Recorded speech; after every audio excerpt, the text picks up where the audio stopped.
Hey guys, it's Danny. Today I want to show you some orchids that I just bought. No, not this. I'm holding this just to show you the amount of buds this little cactus produced. Like, look at that. I couldn't help it. I just needed to show it to you. Also, we have a lot of roots. Yeah, right. Okay, so I didn't buy cacti. But if you're interested in my recent video on these guys, check it down below. I bought some orchids that I don't want to show you yet to build anticipation, because these are all orchids that I kind of said I'm not going to keep, I'm not going to buy, I'm not going to try anymore. But alas, I am weak.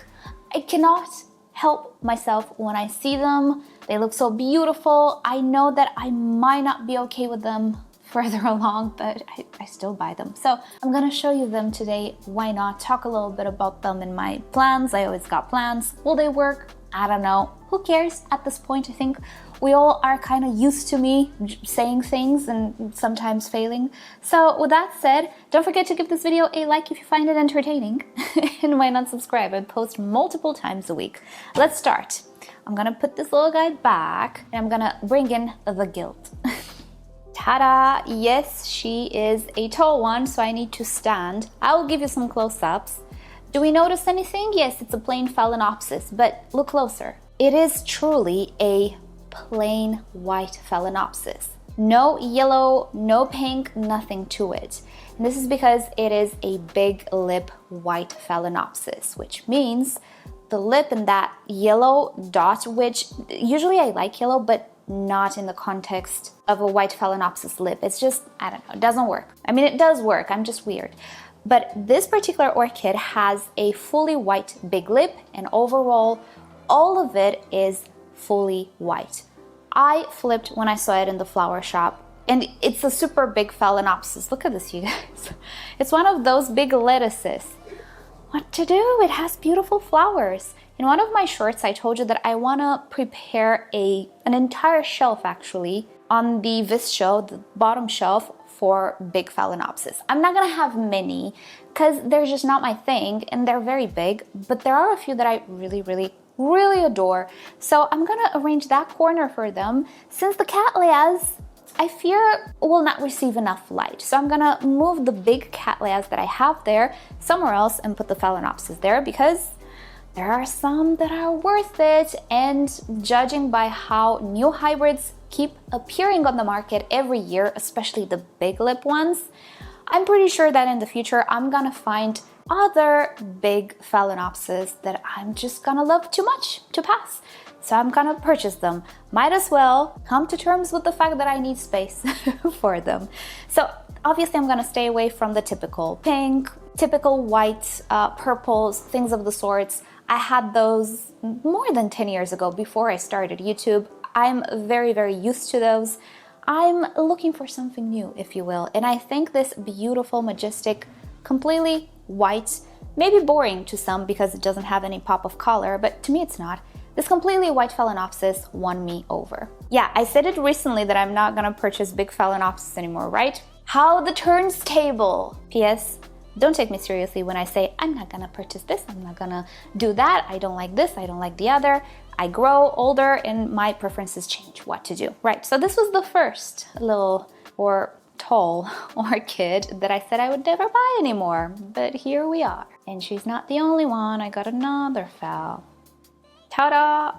This one is even taller. Yes, it is a yellow with a red center Phalaenopsis.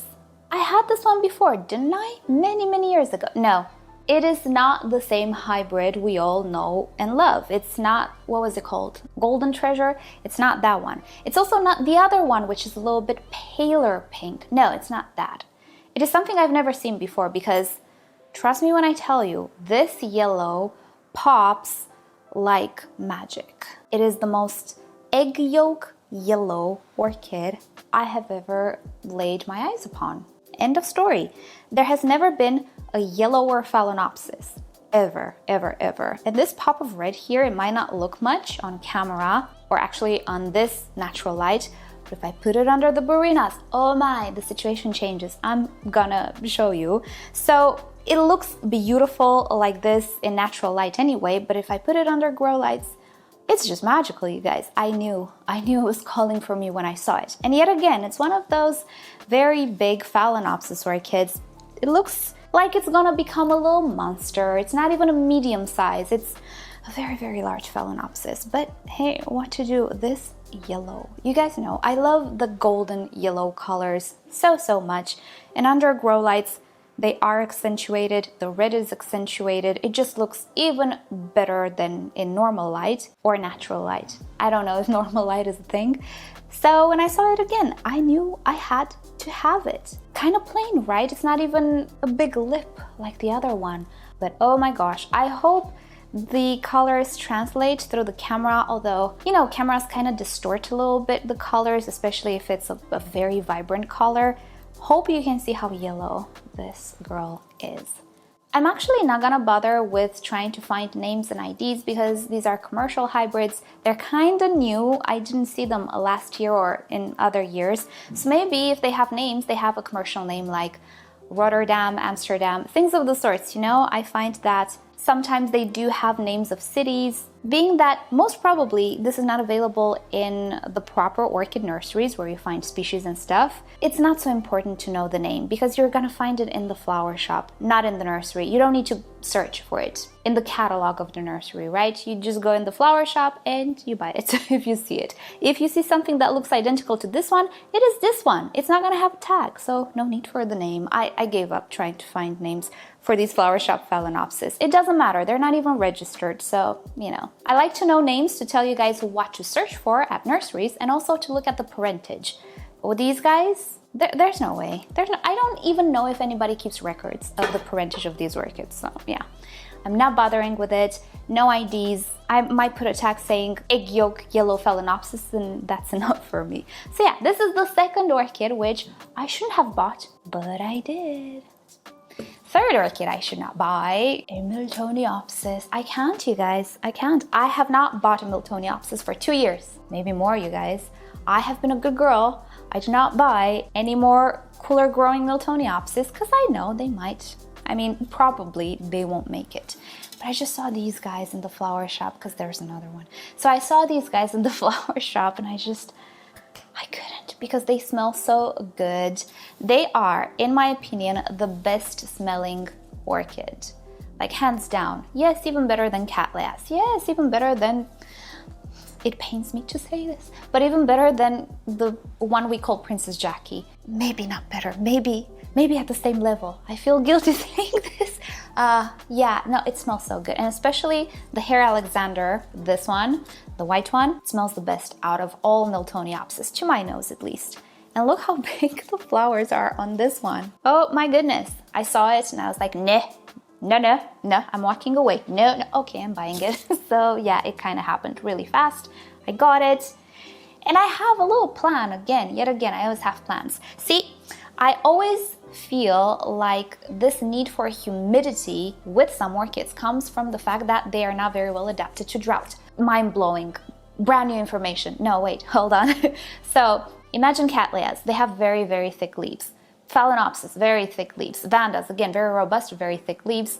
Even Oncidiums, they tend to have thinner leaves, but they still have quite a cuticle on them. If you compare them to Miltoniopsis, which are like nothing.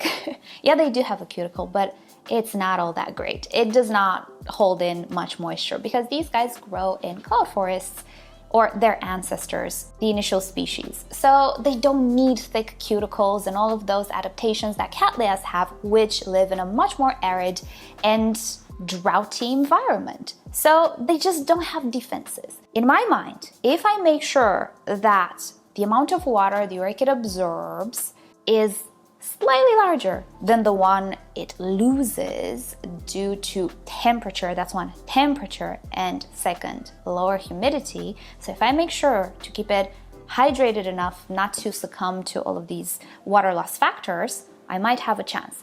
Now with the humidity, pretty easy, we can resolve it. I have a humidifier, no problem there. If I really wanted to, I can offer 80% humidity to this orchid, it's fine. What do I do with temperature? Because that's a killer here in my environment. I have very, very bad quote-unquote summers, very hot summers. They're long, nights are very hot as well. We don't get a break like in the night. I don't open the windows in my house. I open them here because I don't have enough money to pay the bills. I can't leave the AC on all the time, but like in the house, you cannot. In the middle of summer in Cyprus, you cannot sleep, you cannot breathe. It's still super hot at night. You just cannot. So because of these very, very hot summers, long and just very straining summers, usually I don't do well with cooler growing orchids, shocker. But I feel it's because of the water loss. Water loss is, in my mind, the only culprit, because think about it. Yeah, it is hot, but I'm not keeping this orchid outside in the heat. No, it's still here. It's still 30 degrees Celsius, right? 30 degrees Celsius doesn't burn anything. I don't think the chloroplasts or chlorophyll degrades in 30 degrees Celsius. It doesn't make sense. Doesn't make sense? No, it doesn't make sense. All the other plants are okay. The only difference between this one and the other ones is the adaptation to drought and water loss. That is it. I think that's in my mind. It's not a fact necessarily. It might be, I don't know, but that's what's in my mind. I've tried a number of times through the years and I have failed, but at the same time, I can find culprits. I can find a problem with leca, a problem with my pots, with how healthy these orchids were, with thrips. Oh my goodness, again, these guys are magnets to pests because they don't have thick cuticles and pests love them. So I have a plan. Again, I might talk about it in a different video, but it implies keeping it in a glass cabinet and again trying to balance the water loss, keeping it in full sphagnum moss, and even maybe finding a wireless humidifier. Yeah, they exist. They're tiny and they're not as customizable as the big ones, but hey, I can put it in the shelf. It's kind of like this. Every day I can put a little water. It's gonna do some humidity there. Who knows? Maybe I can do that and I don't need to keep it plugged in. I can also plug it in. I don't know. We're gonna see about it. I have cabinets, I have humidifiers, I have goodwill. We're gonna see what happens because I love these guys. I love them so much. That's why I blab about them so much, because I love them. I think they're the best smelling orchids in the world, together with the Princess Jackie. Do you guys love Miltoniopsis? I know some of you grow beautiful Miltoniopsises. Oh, I wish I could. Wish me luck. I'm gonna try again. What's the worst that can happen? Lose the plant? Yeah, I know. Been there, done that. Let me show you the last plant or orchid that I purchased. And this is the last Miltoniopsis. It's one of those waterfall lips type of a Miltoniopsis. This one does not smell. Oh my gosh, the noise right now. It's too much, guys, isn't it? So this one actually does not smell as good as the Hair Alexander, but look how pretty she is. It does have, all of them, they all have a rosy scent to them, but this one is not as good somehow, but she is beautiful. She looks very healthy though. She has quite nice pseudobulbs, and yeah, why not? There were others, but you know, I didn't go crazy with my purchases because, you know, chances are they might not make it, I don't know. I might be willing to invest in an evaporative cooler, maybe. I don't know, we'll see how I feel about it. We'll see if it's worth it. But for these guys, I'll take you along when I'm gonna repot them. I'll probably wait for the blooms to fall and we'll see. It's gonna be a fun video because I can already feel I have some insects in the pot, especially centipedes. I'm getting better at it. So I'll take you along when I repot them. And these are the orchids that I bought. See, told you I shouldn't have bought them. But I did anyway because I wanted to. Alrighty then, so this has been about it. Before I let you go, I will not remind you, I will tell you, those of you who are new, that there was a time in history when I actually was doing pretty well with Miltoniopsis. But see, I was not living here in a subtropical Mediterranean climate. No, I was living in Romania, which has a temperate climate. Much better suited for Miltoniopsis, I would say. So yeah, it is possible, you guys. I believe it's possible. That summer, I will find a way without actually going bankrupt. It might not be a bad idea for you guys to keep your hopes low, not high, but I'm gonna try. Okay, so with that said, thank you so much for watching. Hope you had a nice time hanging out with me today. And with that said, if you want to follow me on social media, search for me. I'm at MissOrchidGirl pretty much everywhere. Check out my shorts channel for short form content, but most importantly, subscribe to this channel because this is where I post my best work. With that said, I'll see you next time. Bye.